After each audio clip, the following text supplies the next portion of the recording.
मेरा नाम बेथ है। मैं 43 साल की हूँ।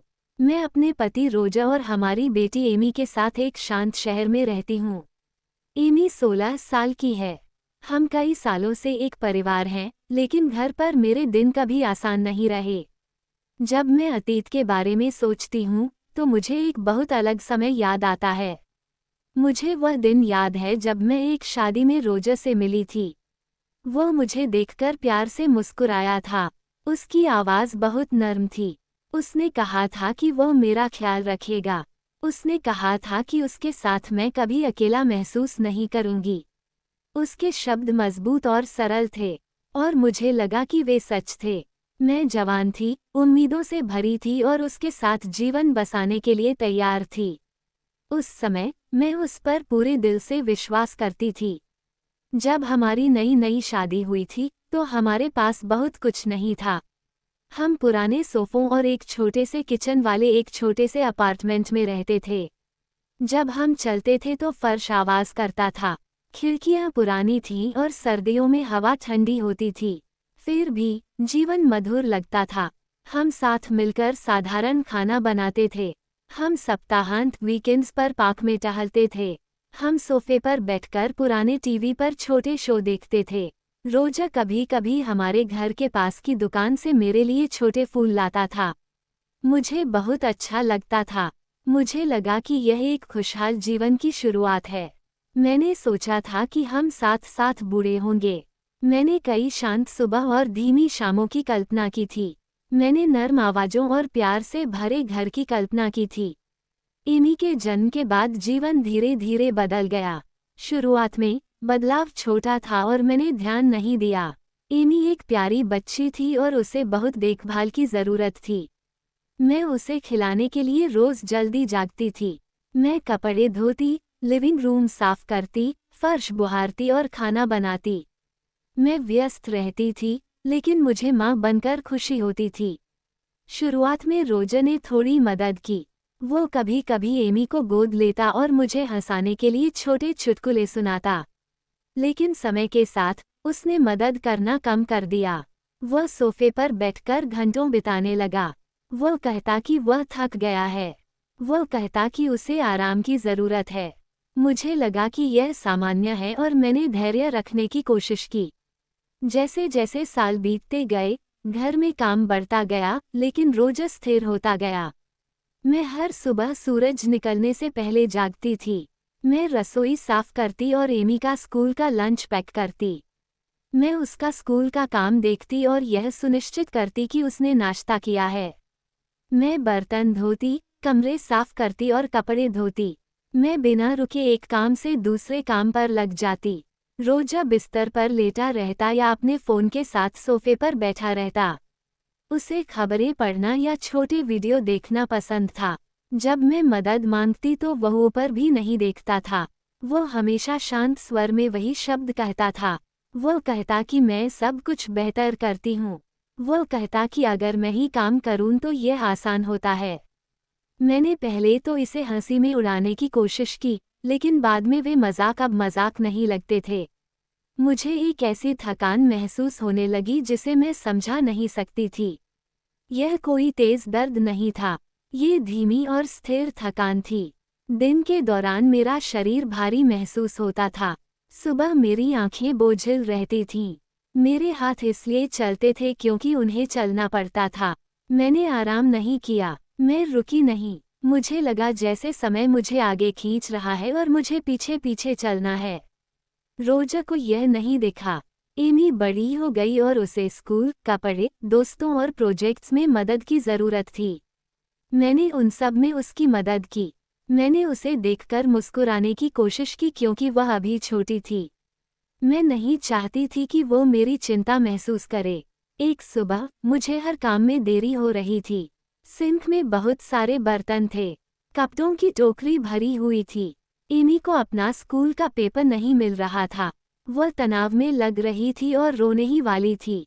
मैं एक कमरे से दूसरे कमरे में भाग रही थी ताकि उसकी मदद कर सकूं और साथ ही सफाई भी कर सकूं। घर उन सभी कामों के लिए बहुत छोटा लग रहा था जो मुझे करने थे। रोजा हाथ में फ़ोन लिए सोफे पर बैठा था। उसने ऊपर नहीं देखा। उसने एमी को मुझे पुकारते हुए नहीं सुना। उस ही देखा। मैंने उससे धीरे से पूछा कि क्या वह हमारी मदद कर सकता है। उसने मुझसे शोर न करने को कहा। उसके शब्द तीखे लगे, भले ही। उसने उन्हें धीमी आवाज में कहा था। उस रात मैंने रात के खाने में पास्ता बनाया क्योंकि मैं कुछ और बनाने के लिए बहुत थक गई थी। मैंने मेज पर प्लेटें रखीं और बैठ गई। रोजा ने खाने को देखा और पूछा कि मैंने फिर से वही चीज क्यों बनाई। उसकी आवाज तेज नहीं थी, लेकिन वह दयालु भी नहीं थी।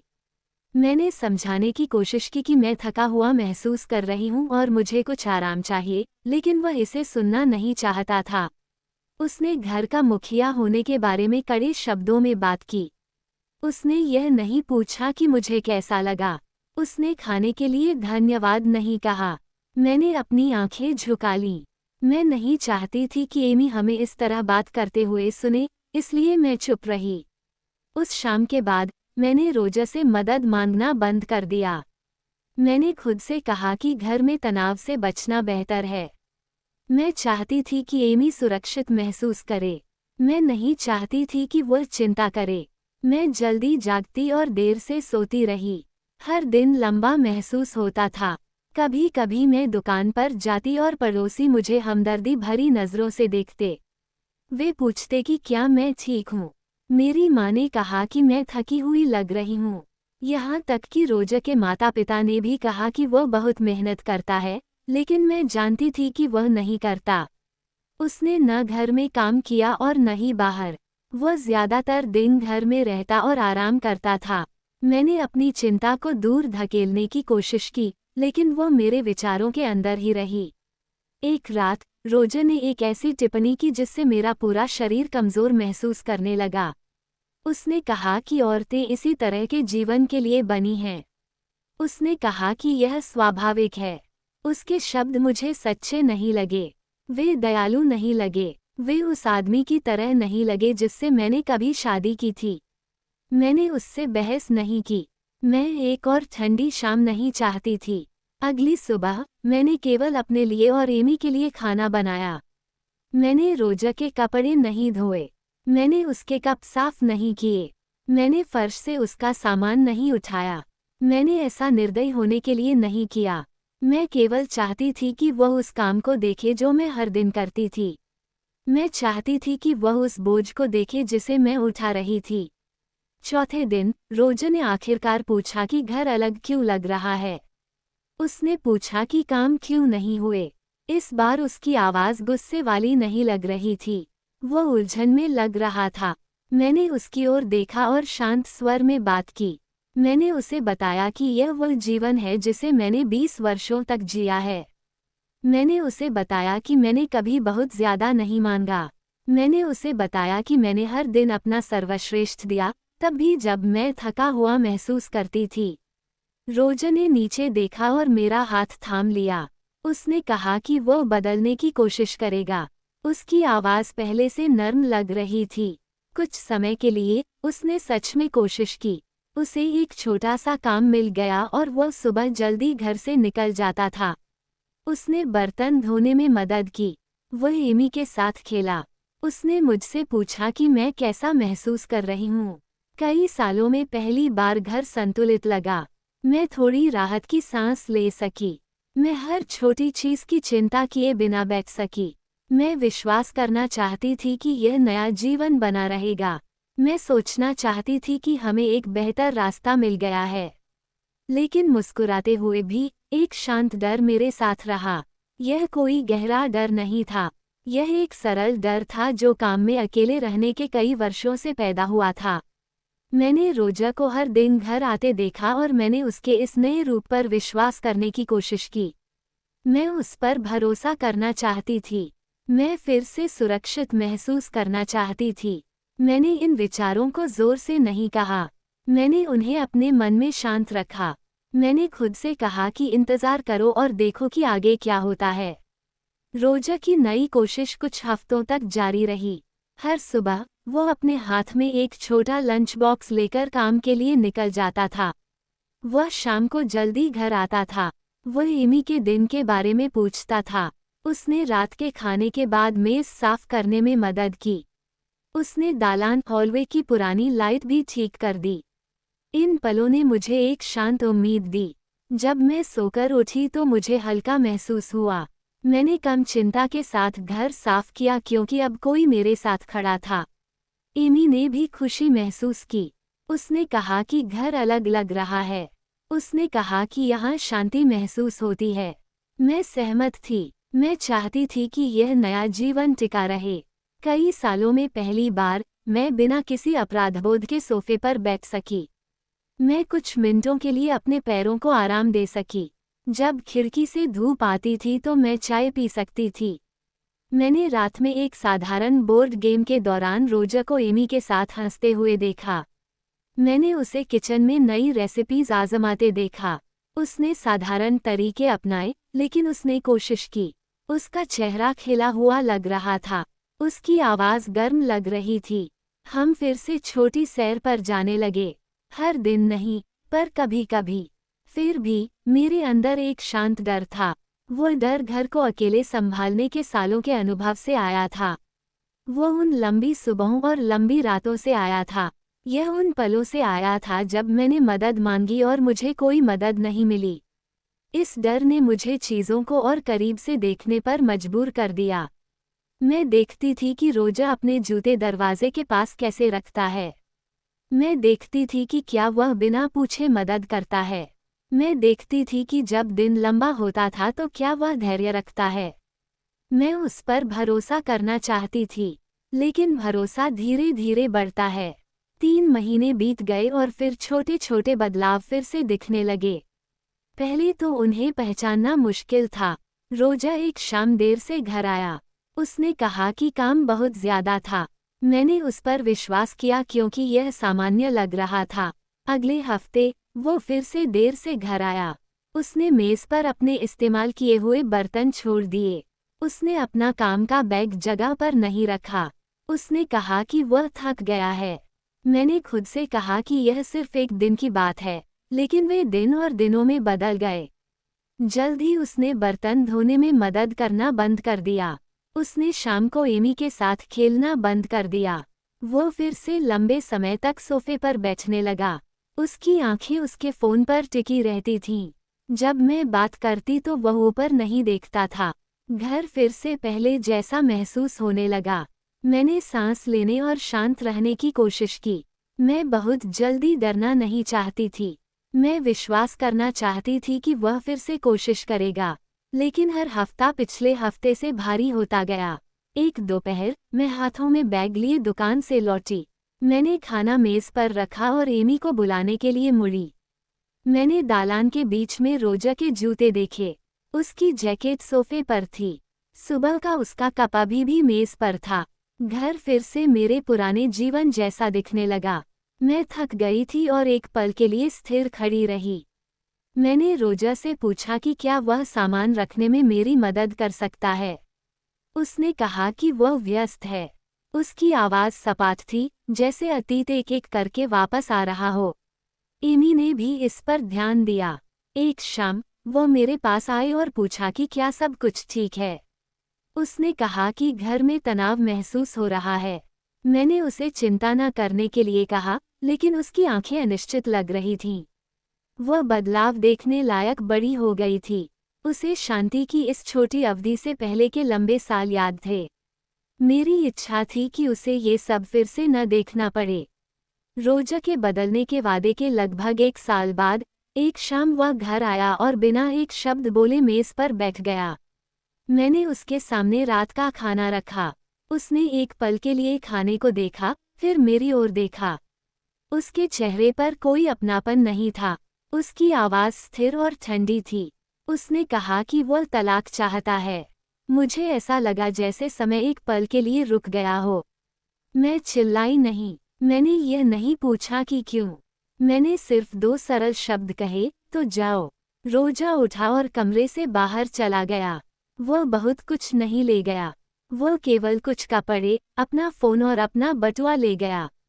मैंने उसे दरवाजे से बाहर जाते हुए देखा। मैंने उसकी कार के दूर जाने की धीमी आवाज सुनी। एमी मेरे पास आई और पूछा कि क्या हुआ। मैंने धीरे से बात की और उसे सच बता दिया। उसने मेरा हाथ थामा और मेरे पास रही। हम काफी देर तक साथ में सोफे पर बैठे रहे।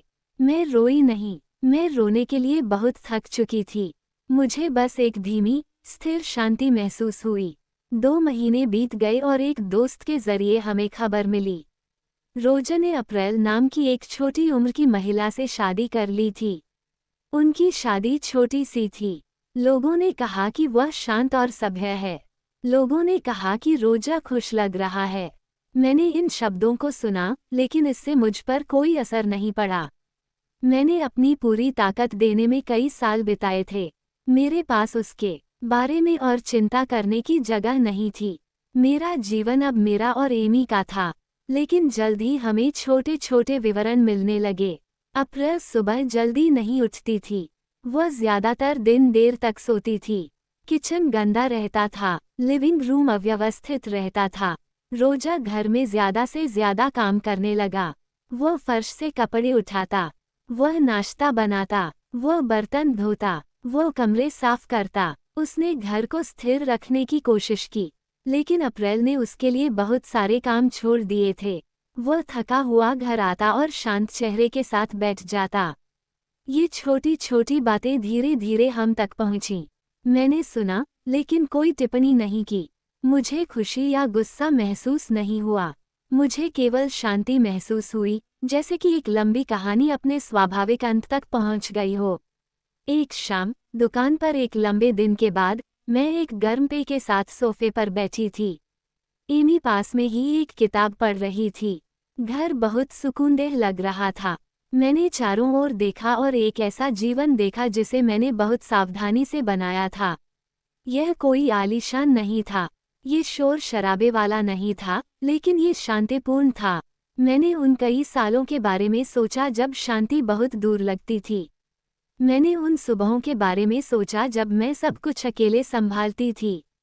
अब वे यादें पुरानी तस्वीरों की तरह लगती थीं। वे अब मुझ पर नियंत्रण नहीं रखती थीं।